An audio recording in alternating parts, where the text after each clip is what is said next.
India, since its independence and from the very day of independence from August 15th, 1947, has been facing serious challenges such as the linguistic politics, regional politics, and communalism, which India has been successfully dismantling those challenges. So, in that context, we would like to discuss a series of lectures on linguistic politics, the constitution, and law in three different lectures which relates to language diversity and the very regions of language diversity as such, history and tradition and customs.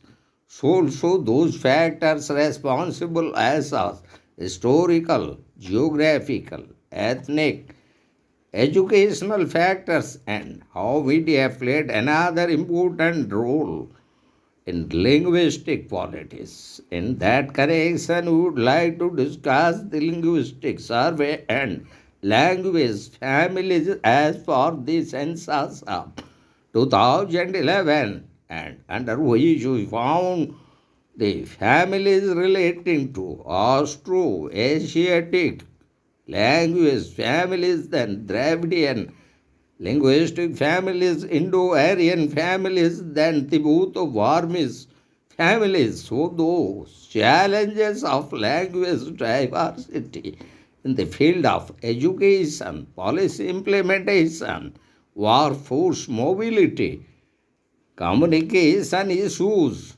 and also regarding the very endangered languages.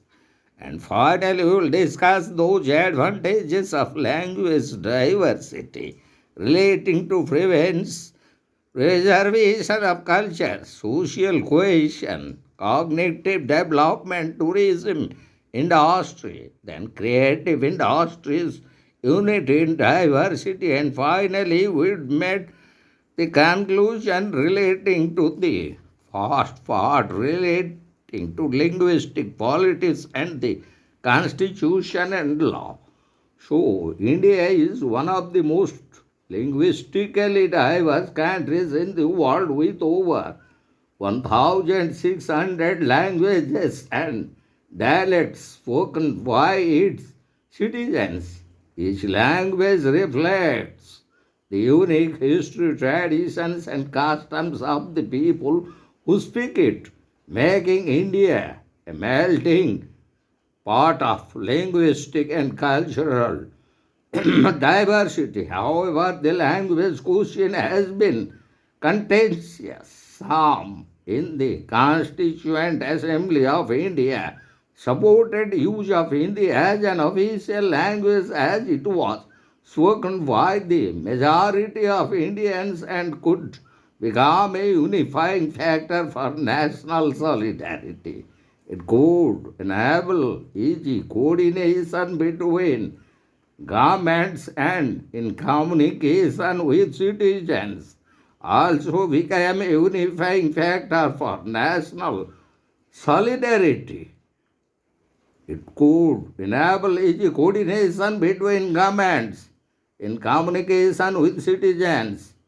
However, others feared that it would create a hegemony and disadvantage other languages, as Hindi reigns supreme in India with almost half 43.6% of the population speaking it mainly in the north and central regions. Bengali, though, were behind at 8.3% hold the second spot, followed by closely by Marathi, Telugu, and Tamil, each spoken by around 5.7% of the population. So the very factors that responsible are as of historical migration and invasion from the ancient times, many communities have been migrated to India or invaded India from various parts of the world. The Dravidians, Indo-Aryans, Persians, Greeks, the Scythians, Huns, and Arabs, Turks, and Mughals, among others, have all contributed to the linguistic diversity of India. The geographical diversity under which India's vast geographical landscape, from the Himalayas in the north to the coastal plains in the south, has led to the development of distinct linguistic regions, geographical barriers like mountains, rivers have led to isolation of different communities, which allowed them to develop different regional languages. So also, regarding ethnic diversity, in India, many ethnic groups with their own languages and culture coexist. The coexistence of different religious groups such as Hinduism, Islam, Christianity, Sikhism, and Buddhism and Jainism has fostered a multilingual environment. Further, education and media in India. Education policies support multilingualism, with children often learning multiple languages, including their mother tongue, a regional language. Hindi and English, it supports the growth of various languages. So now we will discuss the very linguistic survey as per the 2011 census and the very linguistic or language families. So as per the 2011 census, which listed 121 major languages in India with 1,599 other languages. People's Linguistic Survey of India, under which 780 languages are spoken in India, and these about 50 have gone and extinct in the last 50 years. Linguistic Diversity Index as shows India is ranked 14th on the index, which indicates that there is large diversity in mother tongues of people in the country. And as regarding the very census of 2011, Hindi is the most widely spoken language in India, covering a large part of northern and central India and about 43.6% of the country's population. Bengali comes in distant second position with only 8.3% of the country's population, closely followed by Marathi with 6.86%, Telugu 6.70%, and Tamil 5.70%. Language families in India as per the 2011 census.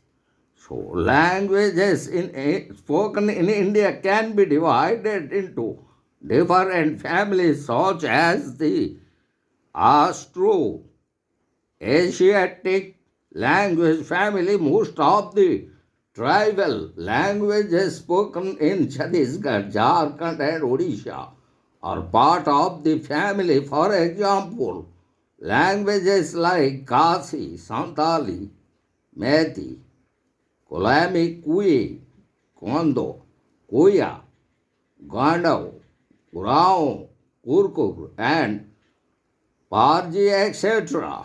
And as regarding the Indo-Aryan language family, mostly spoken in northern India, constituting 75% of the population. As for example, Hindi, Sanskrit, Urdu, Bengali, Kashmir, Marathi, Odia, Bharti, Halvi, Ho, Kui, etc. And as regarding the Dravidian language family. This is mostly spoken in the southern part of India by 24% of India's population. For example, languages or language families like Malayalam, Kannada, Tamil, and Telugu. And finally, the Tibeto-Burmese language family mostly spoken in the northeastern states. For example, Assamese, Manipuri, Bodo, etc. And also we face challenges in language diversity, and in particularly those challenges that we face in particularly relating to language, families, and all such challenges that we faced in particular in the field of education. Multiple languages pose challenges in determining the language of instruction to impact education. The need for proficiency in English can lead to conflicts and compromises in educational quality. In implementing the policies effectively nationwide requires translation and adoption to multiple languages, increasing complexity and cost, and limitations in workforce mobility. Language barriers often limit the workforce to move within the country, as in many employment opportunities. Knowledge is in local language is required. Further issues in communication, such as language differences, can hinder communication and understanding between different linguistic communities. It can lead to social fragmentation. So also, it endangered languages. Many regional and tribal languages in India are at risk of extinction due to the dominance of major languages like Hindi and English. Language policy in its complex to formulate a language policy inclusive for all languages. Favoring one language over others can give rise to political and legal issues.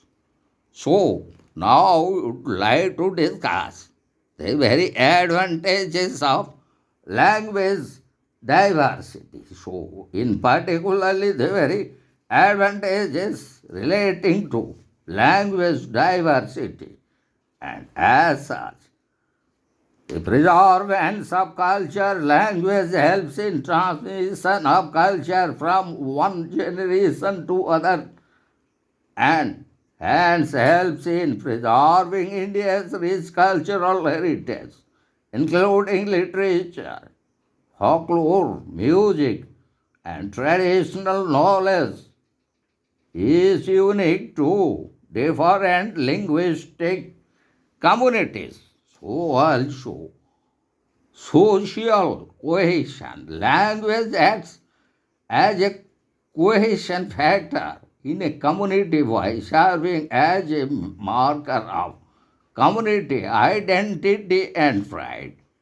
Besides that, there is the cognitive development. Learning multiple languages has cognitive benefits, including improved problem solving skills, better memory, and greater mental flexibility. Further, it also having the advantage in the field of tourism. Language and cultural diversity in India attracts tourists interested in experiencing different cultures, traditions, and languages, boosting the tourism industry. Further, it would have an advantage in the field of creative industries. Language diversity promotes creativity and innovation in art, science, culture, literature, and media, leading to a rich and diverse creative industry.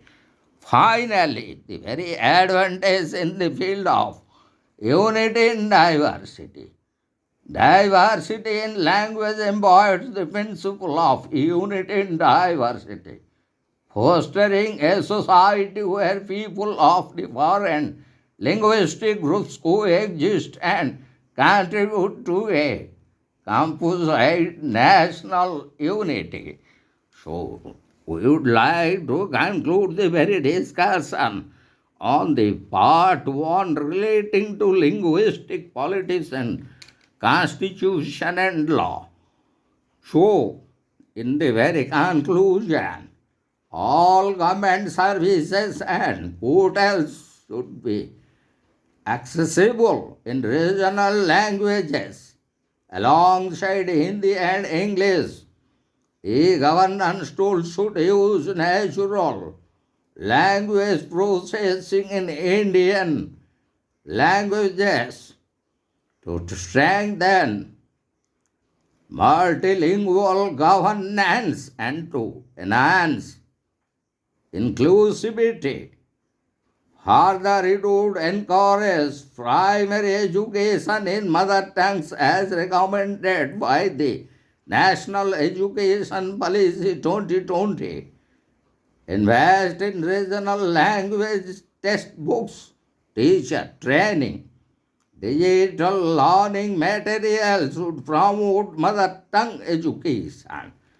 Further, decentralizing language policy will allow states greater autonomy in shaping the language policies, recruitment and education system. However, it must be done within the framework of constitutional unity and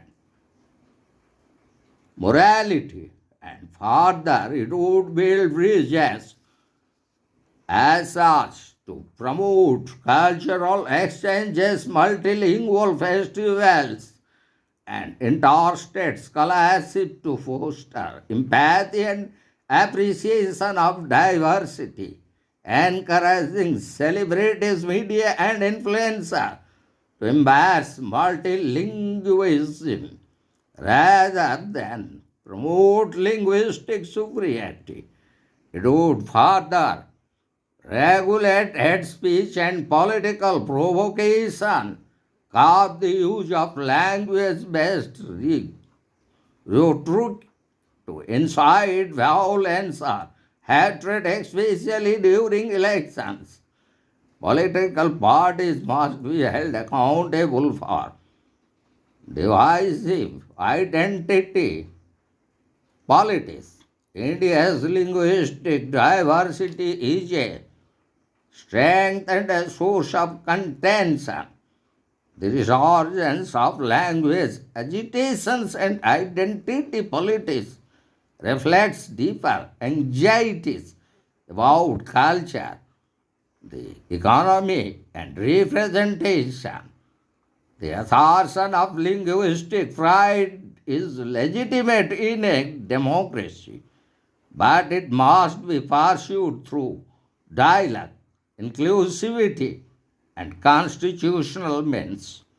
The challenge for India lies in balancing regional aspirations with national unity, ensuring that every Indian feels represented, respected, and rooted regardless of their mother tongue. So, in our next lecture, we'll discuss the part 2 relating to language agitation and politics in India.